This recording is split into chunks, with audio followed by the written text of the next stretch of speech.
El trabajo de Malinowski, publicado en 1922, generó distintos debates, sobre todo 40 años después de su publicación, esto es hacia mediados de la década del 60, cuando se conocieron públicamente los diarios de campo Malinowski. En ellos, lo que generó tanto debate por parte de la comunidad antropológica fue básicamente el rol de la subjetividad en el proceso de investigación etnográfica. Dimensión que hasta ese momento había sido ocultada, invisibilizada, en términos de una supuesta objetividad de investigación antropológica. Los textos que ustedes tienen para esta clase, que son tanto el de Elsie Rockwell, a partir de su experiencia etnográfica en contextos educativos, y el de Esther Ermite, una eximia antropóloga argentina que trabajó en el sur de México, en este caso a partir de su problematización de una categoría nativa como el náhuatl en esa comunidad, nos muestran de qué forma esta cuestión que tiene que ver con la subjetividad, con la relación de esa subjetividad en el contexto etnográfico, es relevante en términos del proceso de conocimiento de un otro etnográfico. En este sentido, el trabajo de Rockwell, por ejemplo, nos acerca a distintas dimensiones sobre las cuales nos interesaría, en este caso, a partir del PowerPoint que ustedes van a encontrar junto con esta clase, destacar algunos puntos. Por ejemplo, el que tiene que ver con la subjetividad estrictamente dicha. Rockwell, tanto como Ermite y otros tantos antropólogos, nos afirman indudablemente de que quien realiza la etnografía es siempre un extraño en el contexto del mundo social que elige investigar. Es decir, aun cuando después de mucho tiempo uno logra un conocimiento bastante profundo y logra conversar, como diría Geertz, con los nativos, uno siempre es extraño, ¿sí? En este proceso de conocimiento del otro, indudablemente la subjetividad estuvo presente desde el principio hasta el final y condiciona en gran medida la captación de los datos, así como su posterior inscripción en un texto y por supuesto su interpretación y análisis. De manera que el investigador tiene que ser consciente de este proceso, que tiene mucho que ver con la carga de sentido común que nosotros llevamos al campo acerca de los sujetos con los cuales investigamos. Otro aspecto que menciona Rockwell en su experiencia etnográfica en contextos educativos es la que tiene que ver, por ejemplo, con el registro de la experiencia. El registrar la experiencia es un proceso clave de toda la investigación, es decir, quien hace etnografía no solamente se aboca a observar o a participar en distintos eventos o situaciones, sino que además de eso es necesario desarrollar de manera sistemática un registro de la información, de las experiencias que se van sucediendo durante el proceso etnográfico. En ese sentido, por ejemplo, los antropólogos han recurrido a distintos medios, por ejemplo, medios técnicos como la filmación, la grabación, a otros no tan técnicos, sí, pero también específicos y relevantes, como por ejemplo el mapeo, la esquematización, la recurrencia, por ejemplo, a datos estadísticos, la construcción de planos espaciales, etcétera, etcétera, que hacen de alguna manera a cuestiones informativas acerca de la comunidad o del grupo con la que trabajamos. Además de eso, sin embargo, hay cierta disciplina que tiene que ver con la construcción de lo que se entiende como el diario de campo. Diario de campo que proviene en gran medida de las notas de campo.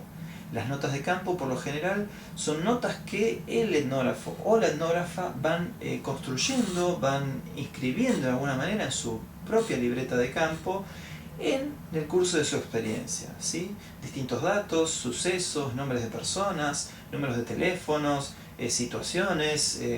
figuras, etc. Cualquiera de esas cosas puede ser fragmentariamente reflejada en esas notas de campo y luego en una posterior inscripción escritas de manera más sistemática en el diario de campo, a modo de una bitácora o de una memoria de qué es lo que va sucediendo y de qué manera nosotros nos conectamos con eso que sucede. En este sentido, es muy posible que en ese diario de campo también aparezcan, y es deseable que así suceda, interpretaciones u opiniones personales acerca de lo que nosotros vamos viendo y observando. Esto no quita que esas observaciones e interpretaciones vayan a ser definitivas, sino todo lo contrario. Es siempre recomendable que eso sea provisorio, es decir, que siempre esté sujeto a refutaciones futuras o contrastaciones futuras con datos que nos va a ir dando seguramente en el proceso de investigación a posteriori nuestra relación en el campo. Por otra parte, la apertura denomina Rockwell a ese proceso que tiene que ver con abrir de alguna manera la mirada y la perspectiva del etnógrafo cuando está haciendo su trabajo de campo. ¿Esto a qué refiere? Refiere básicamente a que, naturalmente, como decíamos al comienzo, y en relación con la subjetividad, cuando uno realiza observación, cuando uno registra, cuando uno interpreta, normalmente eso está condicionado y sesgado muchas veces por la propia subjetividad. Lo que tiene que ver y a lo que refiere esta apertura es precisamente no mirar la selección que nuestra propia subjetividad nos condiciona a mirar dentro del universo de lo observable, sino que básicamente estar abierto a nuevas posibilidades, a nuevas miradas o nuevas perspectivas de objetos, de situaciones, de personas o de interpretaciones que también pueden ser legítimas y que pueden de alguna manera contrastar lisa y llanamente con las que nosotros veníamos haciendo hasta ese momento.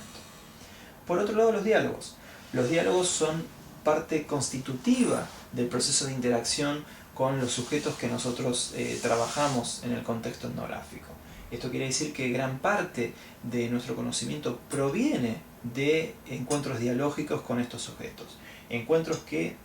no meramente pueden ser formales, a partir de entrevistas pautadas en día, hora, fecha, lugar, sino que además pueden provenir de encuentros meramente informales, de cruzarse con cualquiera de estos sujetos y sencillamente hablar del tiempo. Eso ya constituye un encuentro dialógico y lisa y llanamente puede ser tal vez mucho más relevante que una entrevista formal, semiabierta o abierta, y puede darnos información sumamente valiosa en términos de las preguntas con las que nosotros vamos a investigar ciertos problemas o procesos antropológicos. Por otro lado, la escritura. La escritura, como decíamos antes, es una disciplina sistemática y constitutiva de todo el proceso etnográfico. En esa escritura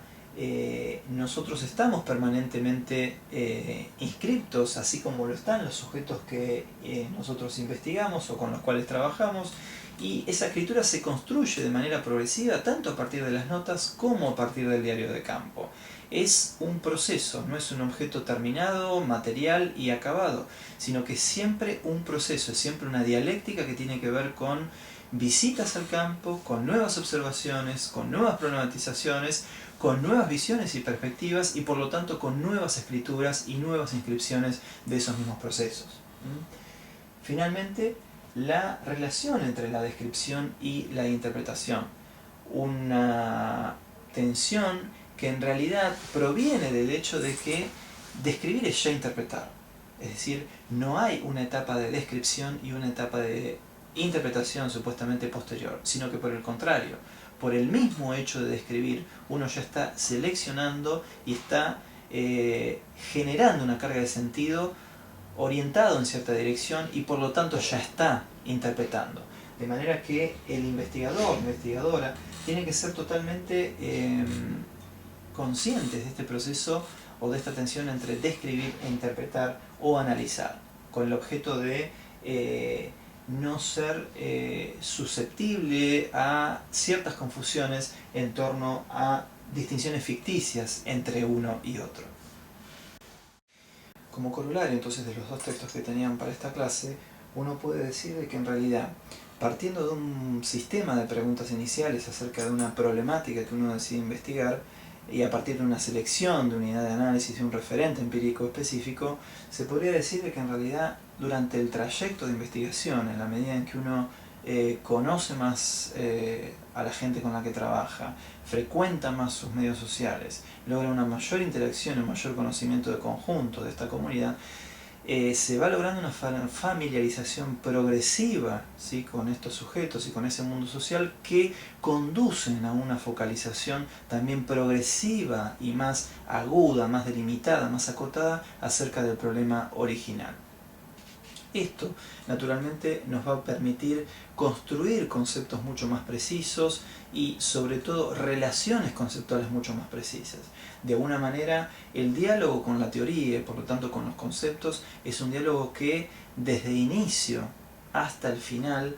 está siempre en progreso y siempre en discusión. Es decir, difícilmente los conceptos o las teorías con las que inicialmente uno puede ir al campo sean las mismas con las que llegamos al final de nuestro proceso de investigación. De hecho, tanto Rockwell como muchos otros antropólogos han afirmado, hay verdaderamente un proceso de investigación cuando ha habido un cambio radical o al menos bastante significativo entre nuestras primeras propuestas, nuestras primeras visiones, nuestras primeras explicaciones y las últimas que son resultantes de todo este proceso investigativo. Por esa razón, esta mayor focalización nos conduce necesariamente a una explicación mucho más acotada, terminada, delimitada y, por supuesto, mucho más argumentada, en términos de que ella nos permite construir relaciones conceptuales mucho más fructíferas, mucho más acabadas y mucho más precisas. Lo cual surge, por otro lado, de una interacción y de una dialéctica entre observación o visita al campo, experiencia de campo e interacción con procesos de conceptualización y de análisis y de interpretación posterior. Esto es lo que nos permite finalmente llegar a lo que algunos autores, Elsie y Rockwell por ejemplo, denominan como una descripción analítica. Una descripción analítica que es una forma de texto descriptivo de ciertas situaciones, de ciertos procesos que nosotros relevamos en el campo, pero que están acompañados de un importante y preciso y denso aparataje teórico-conceptual con el objeto de sistematizar, comprender y finalmente